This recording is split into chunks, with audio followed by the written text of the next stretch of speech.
Good evening, everyone. My name is Michelle Hercules. I am the founder of Hercules Innovative Technology Solutions, and I am the proud normal host and moderator of the OHUB Black Women in Cybersecurity Masterclass. So for this masterclass, we're going to do something different.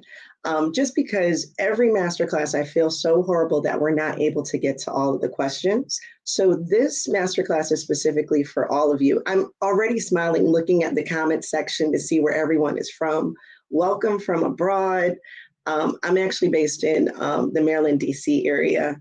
Nikki's actually based in the Dallas area, but it is just so wonderful just to see everyone so engaged.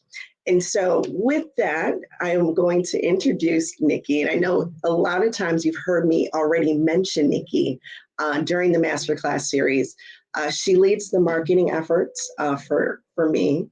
And so whenever I ask Nikki, can you pull a question up to the stage? This is the Nikki, or this is the Nikki. Hi. And so I wanted to bring Nikki to the front of the stage, and she will actually be asking some of the questions that came in already. So I thank those of you that provided your questions early.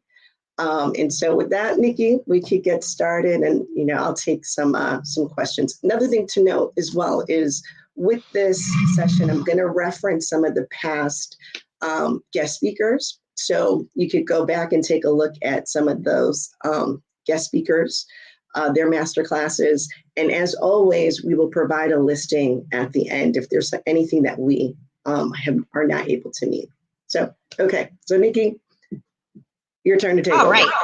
We will get started on some of the questions that have been submitted already. Just because you didn't submit any questions does not mean that you can't ask questions tonight. Please, please, please feel free to ask any questions that you would like. We're going to try to get to all of them.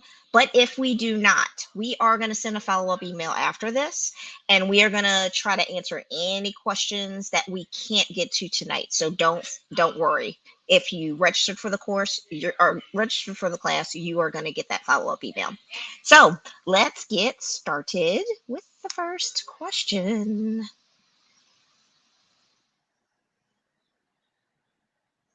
Question from Tamiko, and I hope I'm pronouncing your name correctly.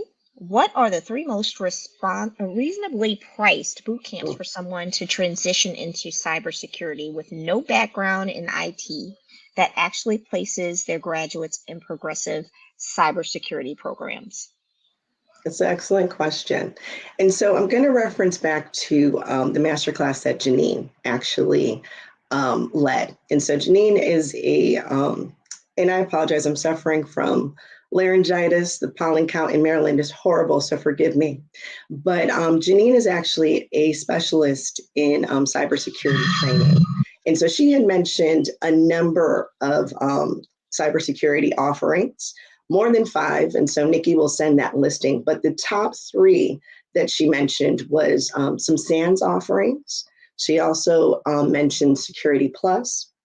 She also mentioned, if I remember correctly, like the CISSP, if you are truly in cybersecurity and in the compliance area.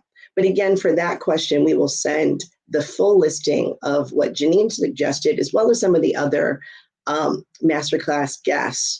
So that I know Mary also mentioned the Security Plus, and then she also has a LinkedIn boot camp offering. And so we'll send that out to you. Okay. Next question is for Cancun.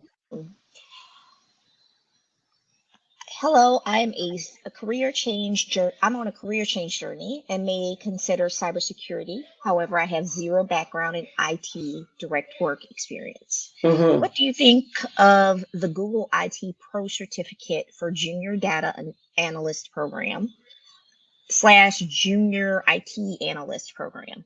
Sure. That's also an excellent question. And anything Google has a reputation. It's reputable. And so that is a very good certification to get. The most important thing, too, when you are getting these certs is to try to find some opportunities where you could apply it. So like in LaToya's masterclass, she talked about touching base with like nonprofit organizations, maybe your local church or local small businesses, small IT consulting companies that's looking for help. So as you get this cert, do some searching, see if there's any organizations that's looking for that same type of cert.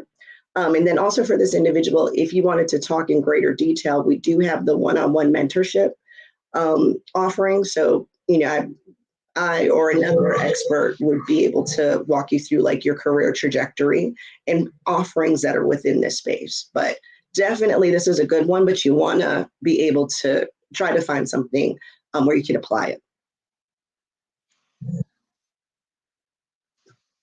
Next up is from an anonymous person. Hi there. I work at a nonprofit organization who helps individuals get into tech companies.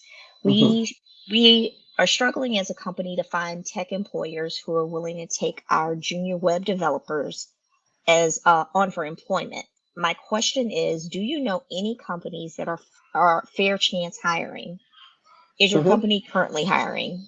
If not, can you give me any advice on how to get my developers into fair chance hiring tech companies? Absolutely. So Tina, who was our last masterclass, she actually owns her own IT consulting firm, and she was able to share some internships as well as paid opportunities with her organization. So if you look at that, go back and look at that masterclass, you could definitely reach out to her. But overall, you could also be very creative with this, right? So there are a number of contracting firms, resource contracting firms that are looking for individuals that are looking to go into tech. And I think I mentioned this in my masterclass where they'll actually provide training as well to make sure that that person fits the job requirements. And so there's opportunities. You have to become a little creative. And again, if you want to talk in greater detail about strategic approach, I could help you with that. But you definitely take a look at some consulting firms that have open positions in this space, and then try to funnel your team through that. Right. Next up, what careers in cybersecurity do you project to be the most in demand over the next 5 to 10 years? Anything cyber, everything cyber is going to be a hot topic for the next upcoming years. However, so when I say cyber, I think that there has to be a clarification between what cyber is versus what information technology is, right? Because there's a lot of job families that help to support cybersecurity. And so cybersecurity in the compliance area, there will always be a need as new regulatory standards are coming out, new best practice standards are coming out, new technology is being evolved and evaluated. So you're going to need an information technology auditor to ensure the security for that module is appropriate. On the operations side, you're always going to need a cybersecurity analyst, architect, operator to do incident response. Mary actually talked in great detail about her role in the incident response area, penetration testing, vulnerability scanning. And so there's going to be a plethora of opportunities in that space. Now, something that I want to be able to do in our next masterclass series is to talk about the different job families that support cyber, right? So there's going to be a lot of opportunities in AI/ML, right? So if you're not familiar with what AI/ML is in the coding supporting that, that's the area to get familiar with. LaToya talked about agile, right? And so if you're familiar with a waterfall SDLC process, the transition is now to agile. And so if you're looking to do change management and app development, you really should try to become proficient in agile methodologies. There's so many. Cloud computing, everything is transitioning to the cloud if it hasn't already, right? And so learning what cloud means for your organization. If you work in the government space, learning what FedRAMP means, and just the tools from moving on-prem. And on-prem are application systems that live on-prem, right? And shifting it to the cloud. Those will be heavy in demand. Okay, next up. When making the switch from non-cyber careers to careers in cyber, what resources are there to help me update my resume, highlighting the transferable skills I have? Sure. So there's a number of free offerings in this space, right? I know everyone uses YouTube, so that's a first check. You could use that. LinkedIn has a lot of service offerings. Indeed has a lot of serving offerings. But then mentorship groups, right? In one of my masterclass series, I spoke about the importance of having a mentor and having sponsors, right? Latoya and Mary also talked about ensuring that you're joining different organizations and building your professional network. When you do that, right, when you have the appropriate mentor, or when you tap into like the mentorship offerings that we have here, then you could have someone who's in the industry really take a look at your resume. And a number of times they are the ones who are reviewing resumes, so they could give you the exact language that they're looking for. So it's extremely important to ensure you have a tribe, a family, or a board of directors, if you want to call it that, to be able to help you when it comes to improving your resume and really getting a better understanding of the area in cyber that you're trying to pursue. So hope that answered that question. Hold on just a moment.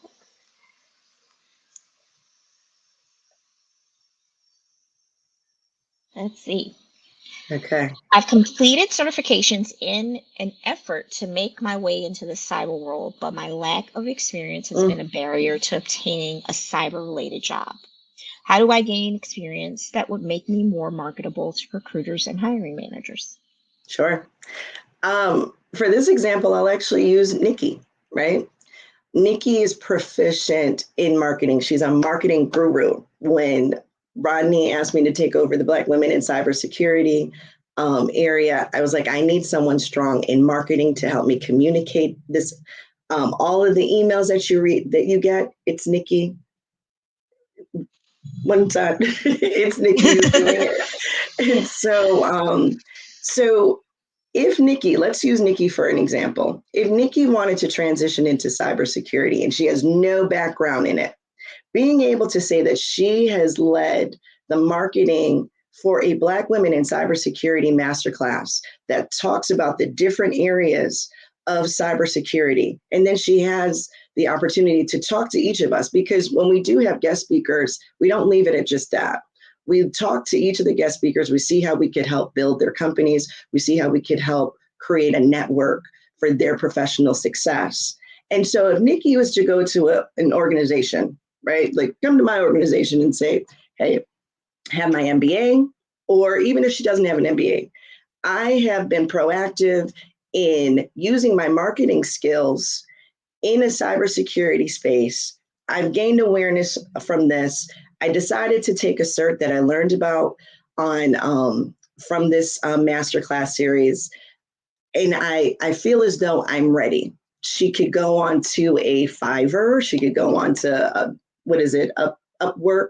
She could work directly for some of us, right, that are looking to help. And so yes, when you don't have the experience, it's important to get the certifications, but then also take the baby steps. If you've taken time to create your own website, that's cyber to a certain degree, right? Well, not cyber, but that's information technology.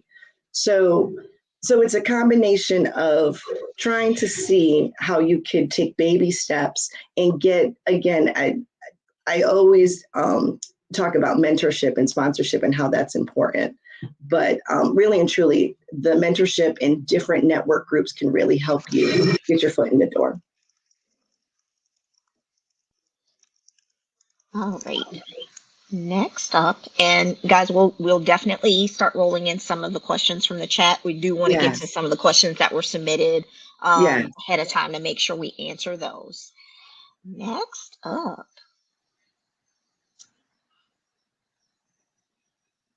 does every job in cyber require you to know Mm, coding or have hacking mm. skills? No, absolutely not. I know for me, when I started in my career, I started on the app development side and I learned how to code. But the coding language that I learned, and it'll show my age, I learned COBOL and I worked on the mainframe. I don't use any of that today. There's so many opportunities outside of coding, right? So if we talk about cybersecurity compliance, you'll review some of the code language, but you could also leverage someone who's in that space, right? So you don't have to be a coder, but you could just be knowledgeable enough to see that, okay, this statement should not be in place, or this statement is bending and creating this type of issue. Now, if you are pursuing a career in incident response, penetration testing, there are some positions that just want you to hack. Yeah, you absolutely have to learn the coding language for that organization. SANS has some really, really good training offerings in that space. But if you're just looking to get your foot in, and if you're still trying to figure out what you like, you don't necessarily need to code unless you identify that's something that you truly are passionate about and want to pursue. How do you sign up for one-on-one mentoring? Well, let's provide the banner, Nikki. Yes. So, so Nikki will be providing some marketing material after this, and it will have the information you need to be able to sign up for either a 15-minute session, a 30-minute session, 60-minute session. If you wanted to create reoccurring sessions, so you have an ongoing mentor to help you to help you craft out or put a roadmap together for your career trajectory. You could also send a specific email just saying that you want a more focused mentorship opportunity. But yes, I think the email and all the information will come out in some marketing material directly after this. Good question, though. Thank you. All right. Next up. Will going into the cyber field require that I go back to school for another degree? So, not necessarily. However, I'll say for me, I received a triple concentration when I was pursuing my undergraduate studies. So I had a degree in human resources, marketing, and management information systems. And at the time, management information systems was booming. And I got my master's in strategic management. I think my master's and the combination of all of that definitely helped me.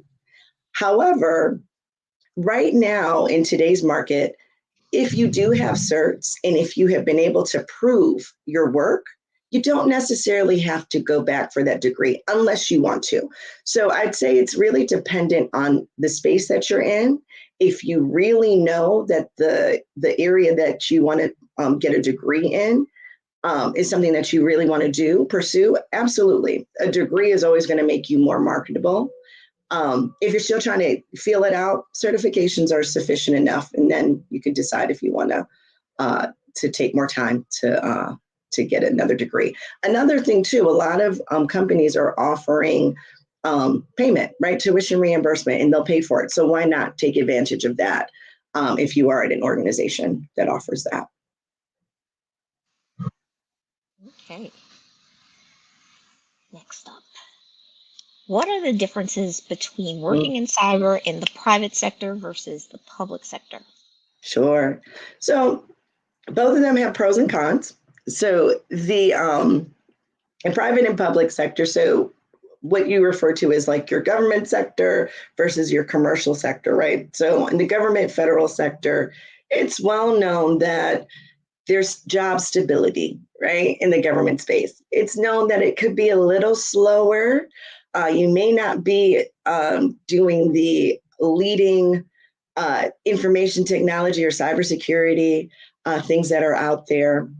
In the commercial space, you will be doing the cutting edge technology. It might be, not even might be, it will be a little bit more challenging or competitive, right? And what we're seeing right now in with the layoffs in big tech, there's some concern pertaining to that. However, you're still marketable and you can be picked up anywhere with that type of experience, right? And so it really leads to who you feel you are in the cybersecurity space, right? If your personality is more of an innovative personality, or if you kind of like mundane, routine, I want my pension and stability, then that's the way that you need to make a decision on if you want to pursue the private sector or public sector. Both there's benefits in both realms.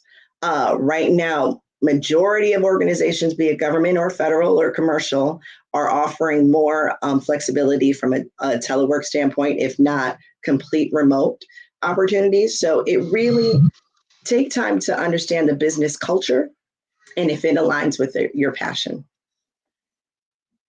Good question. Next up, tell me more about your opinion of the CISO role. How does the emergence of this role contribute to the direction of the cyber industry? It's one of the most important roles right now. It absolutely is. So with the amount of cybersecurity threats that are out there, a lot of CISOs are not sleeping well at night, or they are sleeping well at night because they have a very strong cybersecurity company that is ensuring that their industry is secure. It's a very important role. It could come with stress if you're not of the mindset of taking on challenging work, meaning, being breaches, but it's also very fun. And as a CISO, you really, know everything that's taking place, and you have a lot of power in saying yes or no, right? In creating what a security posture means for your organization. And so for those that are pursuing a cybersecurity career, you should shoot to be a CISO. And if that isn't what you really feel that you want professionally, then you might want to shoot for something that's in support of a CISO. So I'll give you an example. CISOs have to work with, if you're in the federal sector, they have to work with the inspector general area, right, to ensure that the findings that the inspector general comes up with are cleaned out, that there's remediations to it or compensating controls. So you could be one to help put policies and standards or new business processes in place to improve something that may be ineffective or broken, but you don't necessarily have to be a CISO to go in front of the OIG or in front of Senate if something truly breaks, right? And so it's a very important role, and you should strive for that if that's the highest level that you're trying to get to. Great question. I've been in cybersecurity for 1 year now. I'm currently studying for the Certified Information Security Manager certification. Are there any study groups out there? There's a plethora of groups. Nikki, now that you're on the stage, can you take note of this? Because there's a number of groups through organizations, national organizations, but then there are groups like SANS, and there's one other one that's escaping me right now, but I'll send that information that you could definitely join. And so we'll work to send a listing of some work groups. Again, this is something that in a mentorship one-on-one, I could definitely lead you in the direction that makes sense based on the area that you work in right now or that you're trying to shift into. Good question, though. Was it difficult to obtain your degree as an independent Black woman? This Mm. is for my Black History College course assignment. Hey! Was it difficult? No. So my background, I'm a first generation Caribbean American. My family's from St. Vincent and the Grenadines. And for me, it was just always known that um, pursuing the highest level of education was something to do, and so for me, it was never difficult. It was something that I knew I wanted to do, I wanted to pursue, and I didn't let anything get in my way from pursuing that. I knew my worth. I knew where I wanted to be within my career, and I did that. And so, for those that are finding it difficult, I really I want you to tap into your confidence. I want you to tap into knowing that as a Black woman, it shouldn't be difficult. It should just be known that we're resilient. It's another step if you want to do it. It's something simple. You can do it, right? And so I would never look at it as something that you should be intimidated by. A majority of the time we have to multitask. And so I didn't find it difficult. And I really hope that nobody else does as well. If you do, please seek mentorship, and there's individuals out there that can, help you in establishing the confidence that you need to move forward, and to also help you with the courses that you need. And to add to what Michelle was saying about, you know, mentorship, and no, it's not hard if that's something that you've made a goal for yourself. For example, with me, getting my MBA, I travel a lot. I love to travel. And also sometimes it's required for me to travel a lot because I've got homes in different states and family in different states, and I'm a part-time caregiver for my father. And so it was important when I was going to pursue my MBA that I find a program not only that provided me what I needed as far as training was concerned, but also one that fit with my lifestyle. Mm-hmm. So you have to take all of those things into account and find the right program that works for you. And I ended up finding a program that I could complete at my own pace. I like to torture myself, so I went ahead and did mine in 11 months. There you go. And I started, just to give you an idea of how I found a program that fit into my lifestyle, where I didn't have to stop. And it didn't become a chore for me. I started my last semester of my MBA program poolside in Cairo, with the Great Pyramids literally right over the top of the hotel, while I was waiting on the bus to take me to the airport to take a commuter flight to Luxor. That's awesome. So, you know, that's that's what you want to look for. So take an assessment of what it is that you need and want out of a program and post program, and then find the one that's right for you and for your needs. Yeah. Thank you for that, Nikki. That's great insight. I do see something and I apologize, Nikki, I'll get to this question, but I do see something in the chat that I do want to address related to imposter syndrome. And imposter syndrome is real. I think Janine did a very good job of discussing this in her masterclass. And imposter syndrome is something I deal with on a daily basis as well, right? And so when we talk about that, what I do in order to get over the imposter syndrome, because it's real, it is real, is I know I talked about the board of directors, but what I want everyone to do who is suffering with imposter syndrome, I want you to put on a piece of paper, circle me in the middle of it. And then from there, who is someone that you identify as your mentor? Who's someone that, if you're having a tough day, it's like your mom, like encouraging you, like you could do it. You're the best thing ever. He's your cheerleader. Who's that person? Then have another mentor. Who's that person you don't want to talk to? Who contradicts you, who challenges you, where you think like, oh, you're not hearing me, but they are hearing you, but they're challenging you to be a better person. Put that person. Who's a sponsor? if you're working in an area and someone is of a higher level than you, who's going into meetings to talk about what you're doing? Because we already, with imposter syndrome, a lot of times you can feel like you don't have a voice, that you don't feel like you're being recognized. Who's going to recognize you? And if you don't have that sponsor, that's the number one thing that you have to identify. You have to hold someone accountable to your success as well, right? And then from another line that I have on mine is someone completely outside of my industry.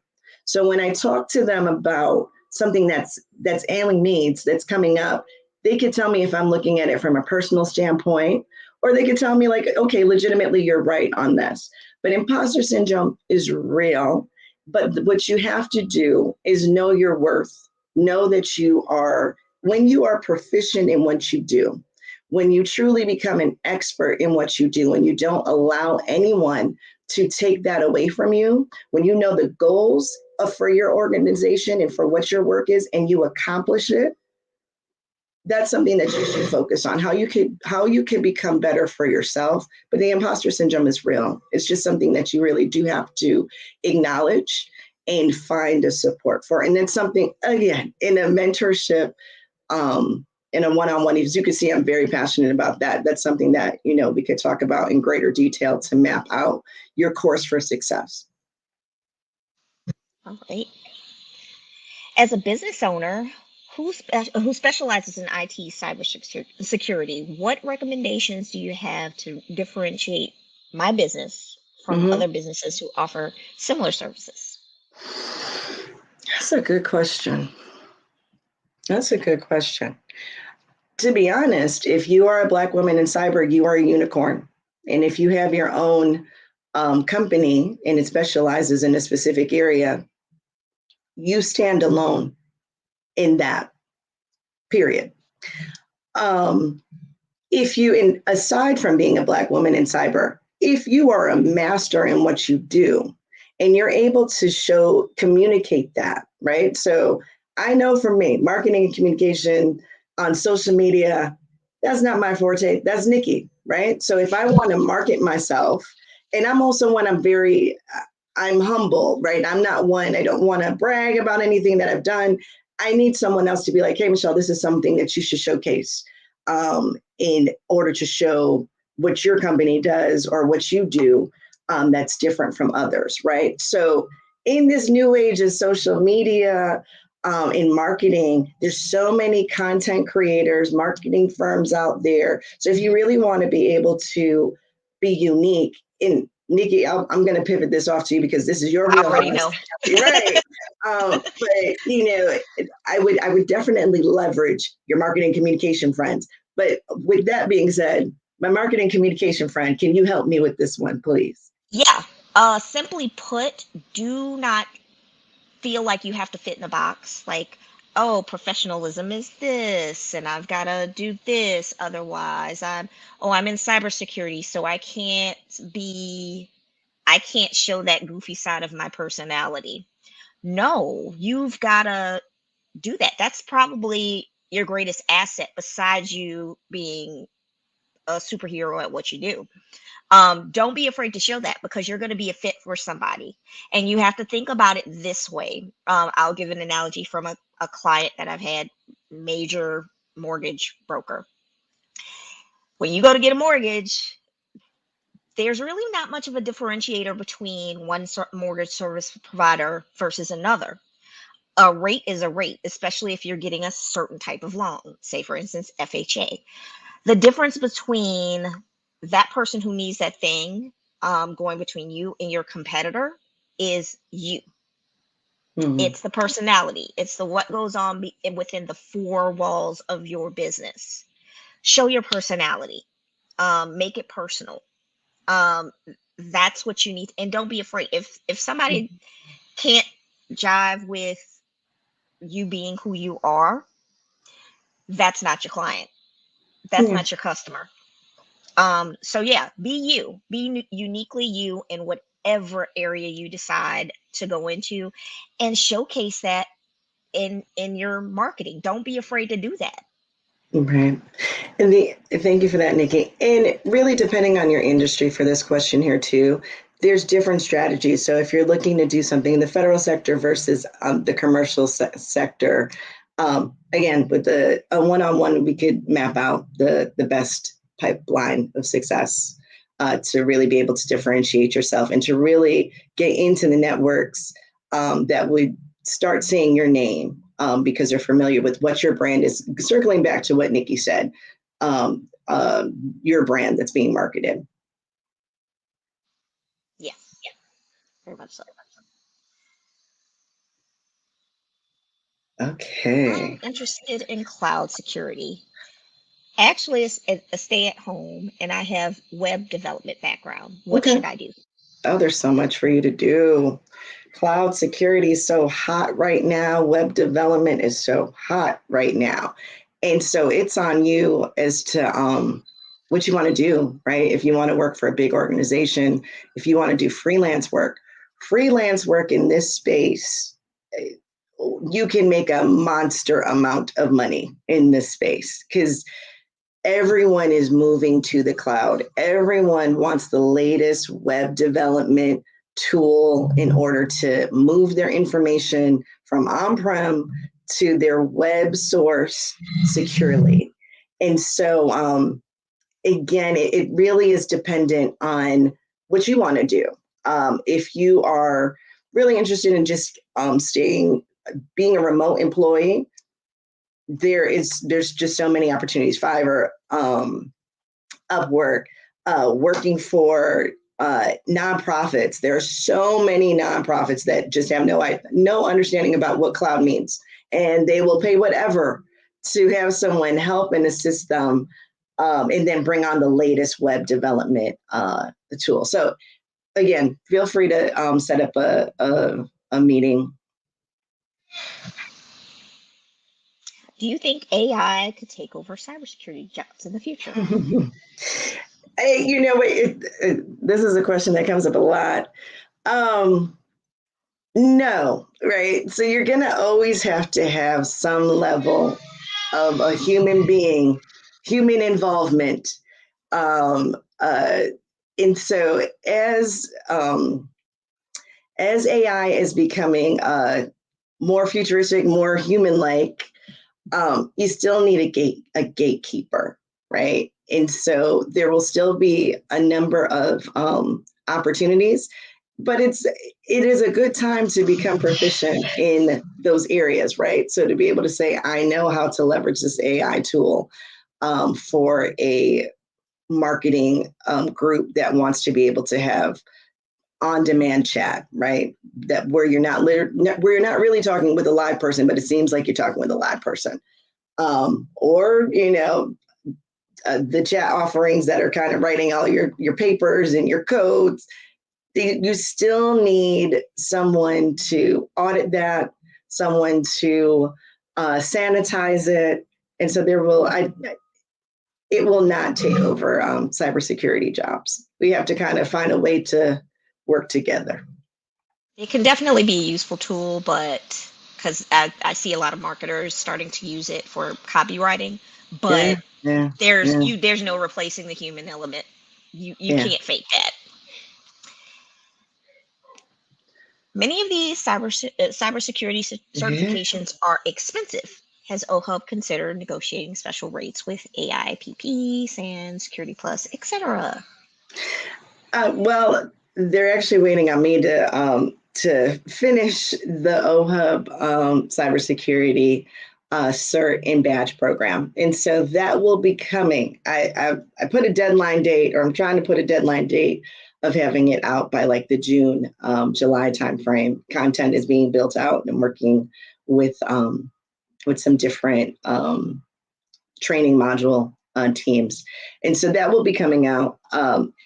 I would have to talk with Rodney and his wife, who are the CEOs of OHUB, to see if they do have any specials with these different organizations. So I'll circle back, but OHUB will have their own that I'm creating, and so we'll provide that as it becomes available. And in the meantime, you can check out what is available as far as certifications are concerned Right. on OHUB's website. And also, I definitely encourage you to join the OHUB ecosystem, the new Yes. app. Download that, create your profile, connect through one of the channels or multiple channels, and that's the way you can stay up to date. Become a part of a group of people that can mentor you and give you guidance and exchange information. But definitely check that out, and we will include that as well in the follow-up email. Absolutely. Alrighty. Nikki, I'm going to pull one other question I just saw. Someone was asking marketable areas, if the DMV or Charlotte area is Yes, I a marketable did. area for tech. Yes. Yes, and yes, and all over actually, right? So DMV, you have the government, federal jobs, right, in the cyberspace. You also have a number of commercial entities, and so yes, North Carolina, you have a lot of the banking industries. Bank of America, I know, is huge out there. They're always looking for um, help in. But I would also say like Austin, Houston, California. There's a plethora of areas internationally abroad, Africa, London. So I wouldn't necessarily say you have to move to an area to be able to get employment. There's so many opportunities right now for remote work where you could actually get your feeler out. You could request to do remote work and then maybe do a workcation in maybe one of the locations and see if that location works best for you. But to be very honest, across the whole of the United States, there is a need for cybersecurity experts. In the Midwest, they do a lot of outsourcing. Um, so, so I would say I wouldn't get caught up on just looking at specific areas or locations. All right. Let's see. Does anyone know the fastest way to get an entry level cyber analyst position? Does that require security plus certification? Definitely helps. Definitely helps. And so in one of my mentorship sessions, there was a young lady who decided to leave the workforce during the pandemic because she had to care for her family, right? So she had a 2 or 3 year gap in her career.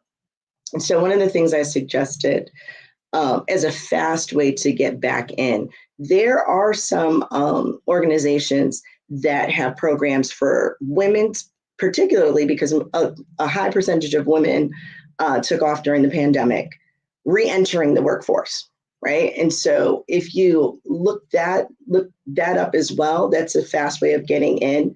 Absolutely. With Cybersecurity Plus, it is one of the leading certifications. It helps you. Internships. Do not shy away from an internship. As I mentioned, Tina in the last masterclass mentioned some opportunities. Actually, Latoya also mentioned some opportunities with her organization, Fearless. Take a look there for internships. They also do some boot camps and to get you prepared. And so, but yeah, definitely that's a great certification. How do you get started in cybersecurity? If you have no experience in IT, Yeah, do you need a college degree? it helps. I'd say for me, cyber kind of found me. I didn't really seek cyber, right? My skill sets fell into cyber, right? So I started as an app developer. I then transitioned into IT consulting, and I was curious about how information technology and cybersecurity worked as a whole. And then I was passionate enough and curious enough to seek opportunities in that. One of the things Tina mentioned in her masterclass was if your organization offers rotational opportunities, leverage it. You could ask for a rotational opportunity where you could work in another area for like 10% of your time, 15% of your time, 30% of your time.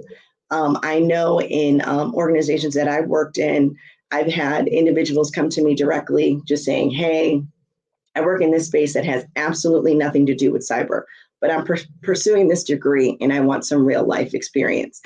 Do you have any type of work that I could do? Can I shadow someone on your team? And I absolutely created that.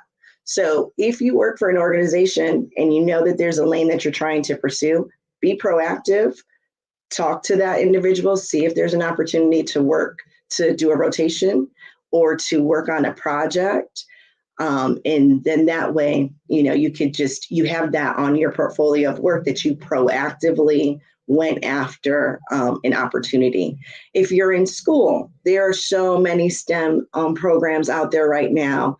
I've worked on a number of STEM programs and I smile because just looking at, I worked on STEM programs with like children as young as 5 to 6 and then adults as old as like 23 or 24 in college. There are STEM programs that are doing real work. And so, we could talk about some of those programs and direct you appropriately. I work in physical security. Mm-hmm. How can you see this playing out between the semantic and the other cybersecurity integration? Mm-hmm.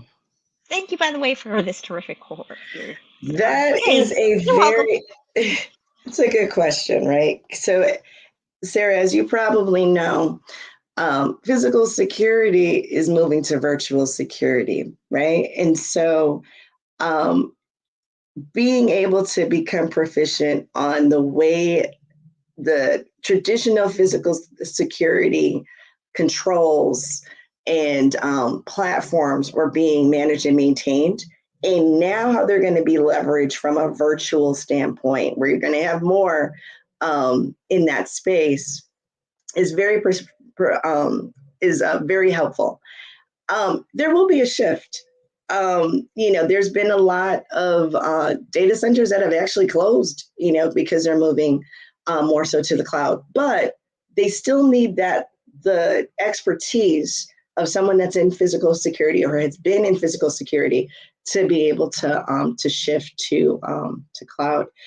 We can talk about this in greater detail because this is a more detailed question, and I could actually align you with someone who is in this space and could provide some more light to this question. And shout out to the person in the chat whose real name is Tamia. That's also my mother's name. Same spelling and everything. So you have a cool name. Is consulting good to start out with in information technology if you do not have any experience? I said it in my masterclass. It's one of the easiest ways to get in. And to be honest, a lot of organizations, government organizations, they like to bring in consultants just to see if you get it, right? A lot of organizations have different cultures. They're creating different roadmaps for success for their information technology posture. And if they get a consultant in that gets it, they'll create a position. That's happened for me numerous times where I went into an organization as a contractor and they created the position that I was doing. So absolutely, it's a great starting point.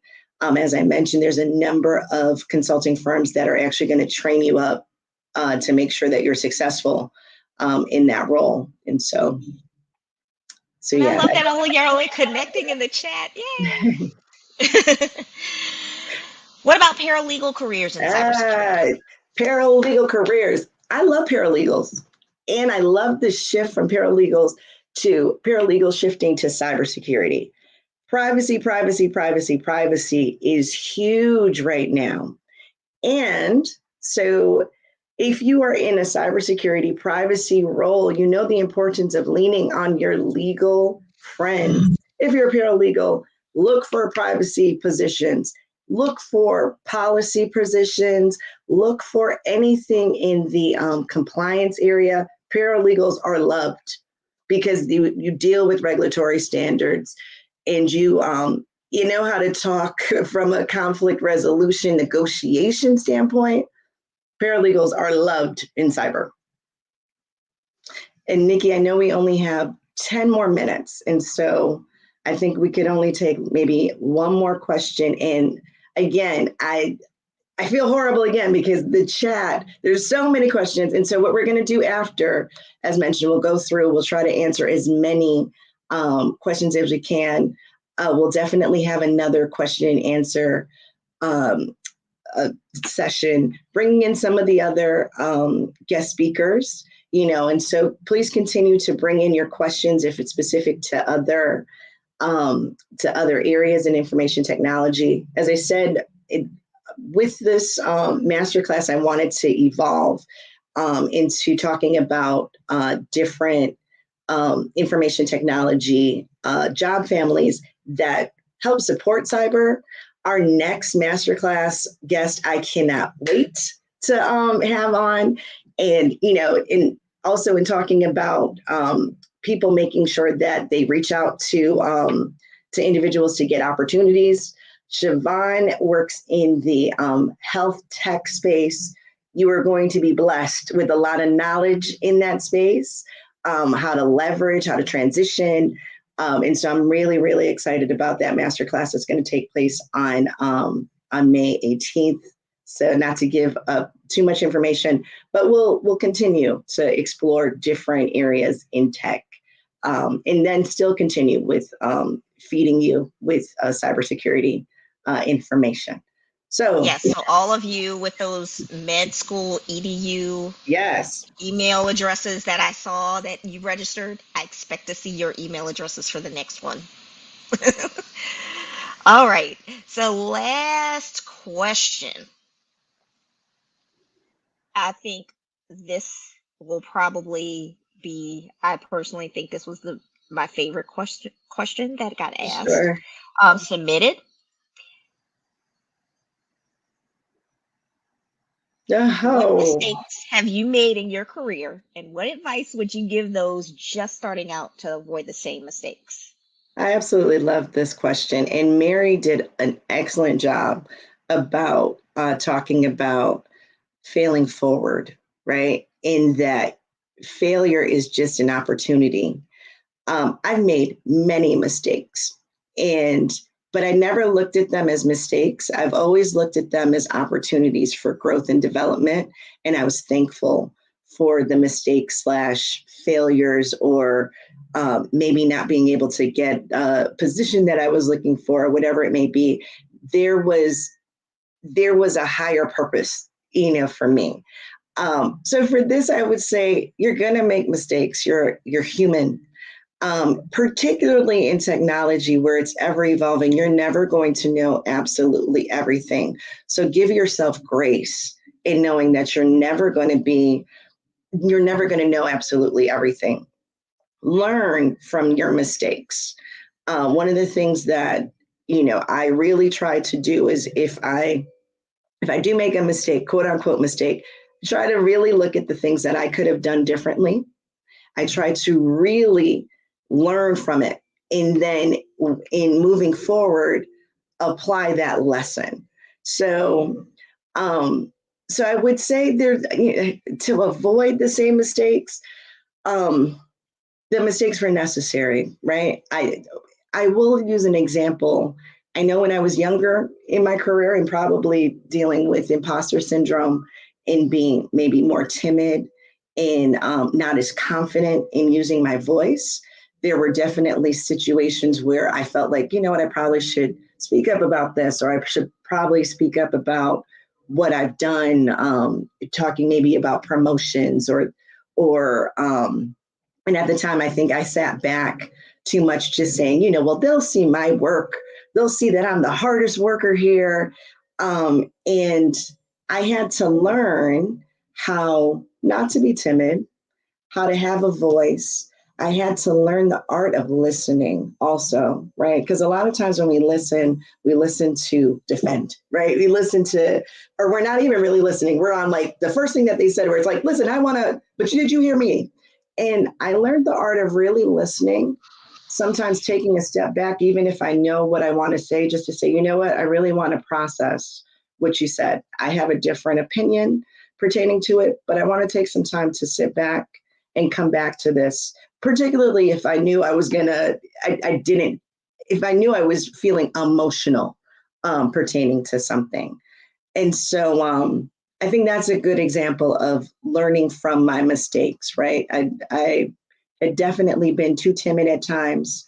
And so I've learned when to be assertive, not aggressive. I've learned how to communicate with different individuals, because it takes a different communication style depending on who you're working with and the culture at your organization. And I've learned how to listen. There is a true active listening is truly something. And so I hope that answers that question.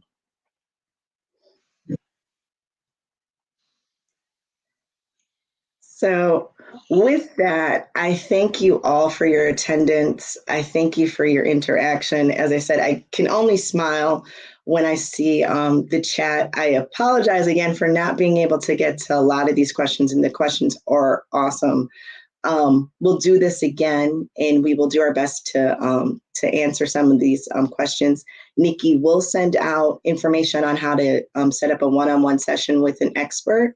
If you have more specific questions related to cybersecurity, and we're always here to help each and every one of you to reach the highest level of success that you can, so whatever we can provide, it's a network, it's an ecosystem, we're here to support. And so I love this session. More to come. Please join us May 18th. Thank you, everyone. Have a good evening. Take care.